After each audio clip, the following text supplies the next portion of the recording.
This is BaseDaKID, the Hardcore Casual, in association with the Undefeated podcast, proudly sponsored by Disturbing Sports London, and I am here with soon-to-be world title contender, MCKEAN. Dempsey, how you doing, man? Good, mate. Just happy the fight week's here. Everything's running smoothly, and we're on track for Saturday night. Now look, obviously Saturday there was the adverse findings for Dillian Whyte, and that put a lot of things in jeopardy. Was there any part of you that was worried that the fight night itself wouldn't take place?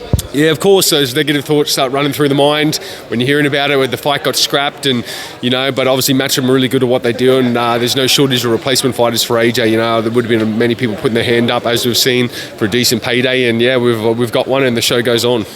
So look, you are here to face HRGOVICH, who is IBF mandatory. If you win that, chances are you then become the mandatory. What is it about Philip that you feel like you can exploit as as an opponent?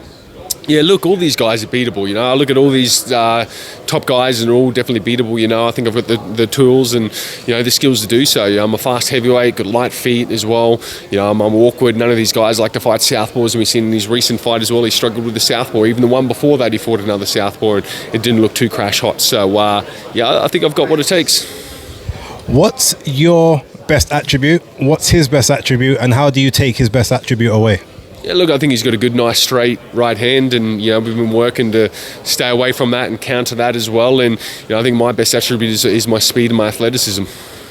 Okay, so no looking past the weekend, but if we get that job done, what is next for you? Are you hoping to be a bit more active, or are you just whatever comes, you're just going to be in the gym, stay ready for whatever's next? Yeah, look, I'd fight 4 times a year if I could, but obviously when they're trying to land these bigger fights, it's a lot harder. We were expecting to fight in May, then I got pushed back to June, then July.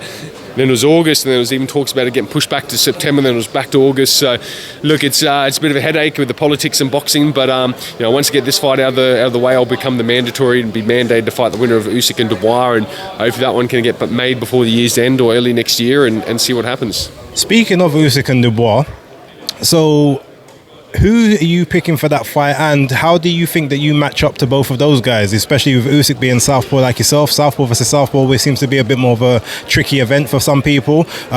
Daniel Dubois, I guess, would be more conventional for you. Like, how do you feel like you'd match up against either of those? Yeah, look, I've done a lot of rounds with Dubois. We've had some good sparring in the past as well, and I think Usyk probably wins by a 12-round points decision and goes from there. And I think me and Usyk would be a good fight. Obviously, 2 southpaws going at it, 2 good boxers, 2 quite slick and fast guys, and make a hell of a fight for sure.